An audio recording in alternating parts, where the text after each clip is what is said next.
Hello! Do you know where I am? That's right, I'm deep underground. But I'm not sure whereabouts deep underground I am.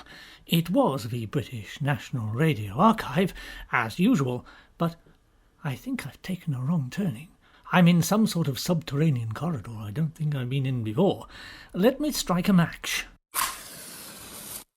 Ah, there's a sign here on the wall.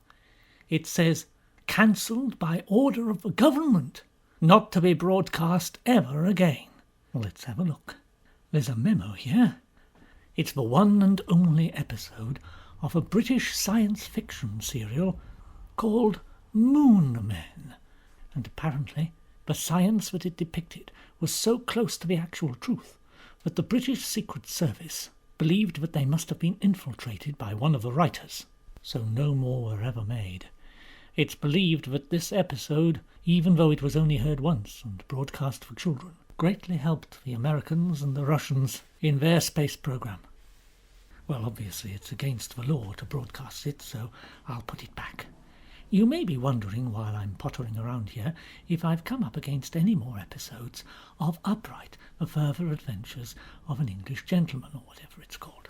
Well, I have found another episode, but it's proving extremely difficult to restore, because it contains fish, but I hope to be able to play it to you in the not-too-distant future. Do you know, nobody's listening. You've turned off by now, too.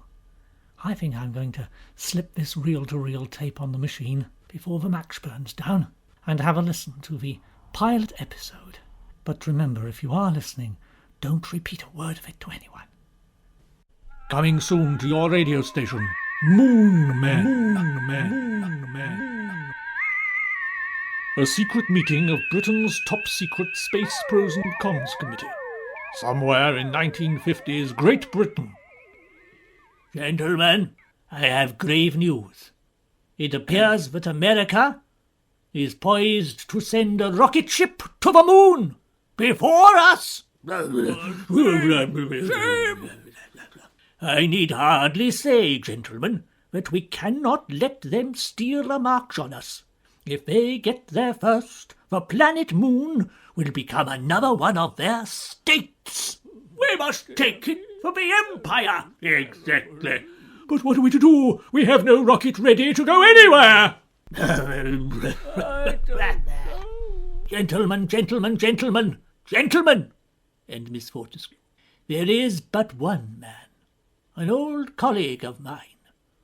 He left the space program in a huff, a small gas-powered vehicle of his own devising. We would not give him the financial backing he wanted, but now... But who knows what we may find there? Moon Men! It's made of cheese, you know. No biscuits. For goodness sake, we are Englishmen. I am not afraid of a man of cheese. This is a matter of honour. We must get a rocket to the moon first. Can this person do it? I happen to know he has continued to work privately in his garage in Spalding, with a small team of faithful followers, and his daughter, a woman who has remarkably been able to pass some scientific qualifications, and dedicated her pre-marriage life to helping him achieve his ambition to be the first man onto the moon. No doubt some young apprentice chap is about the place too. Oh, of course, and no doubt there will be a romantic entanglement between him and the daughter. But this does not concern us. What does is that my old colleague, Professor Gamberley Hoot, can, with the necessary funding, have a rocket ready to go by the end of next month. Hurrah! Thank you, Miss Fortescue, but please confine yourself to taking the minutes.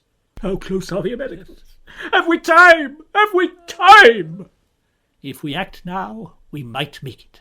Even the shortest of country weekends before we take action might be too long. I shall write to Professor Hoot at once, and, with the committee's permission, use a first-class stamp. I think on this occasion the taxpayer will forgive us the extravagance. The honour of the nation is at stake. What are you doing, Sam? Polishing your father's test tubes. Oh, here, let me do that. No.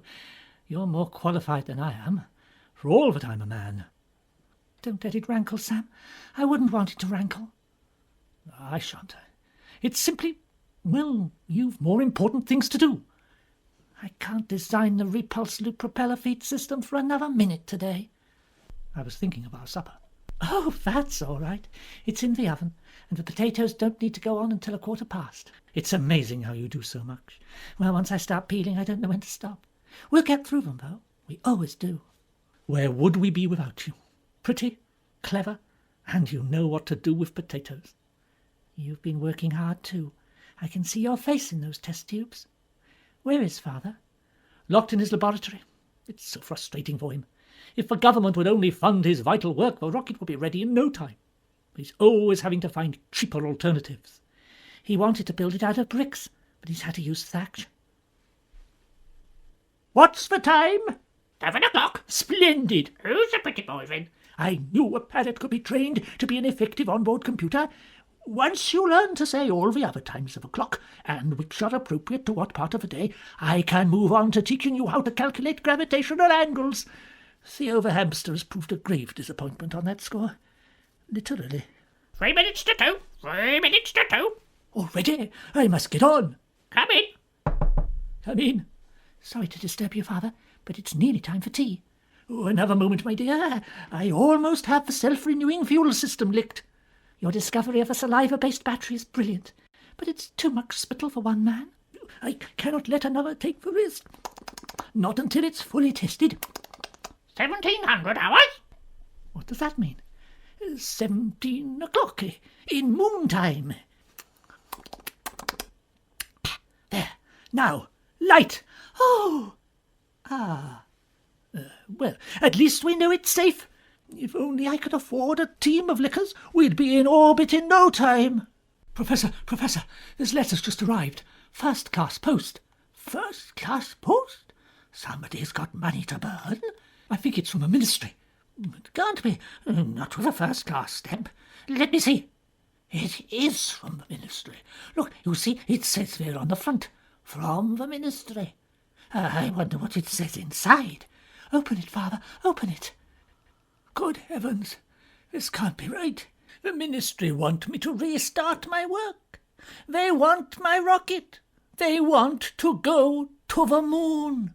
At last, Father, at last. But how can I tell them it's not ready? It's nearly ready, sir. All we need is a little more time and a lot more money.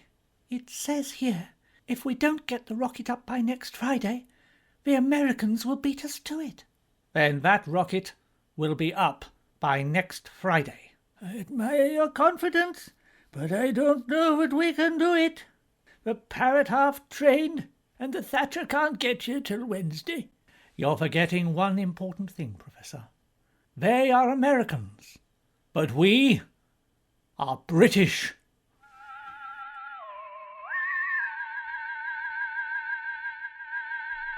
You have been listening to Moon Men, the exciting new adventure serial for intelligent children who want to learn about space.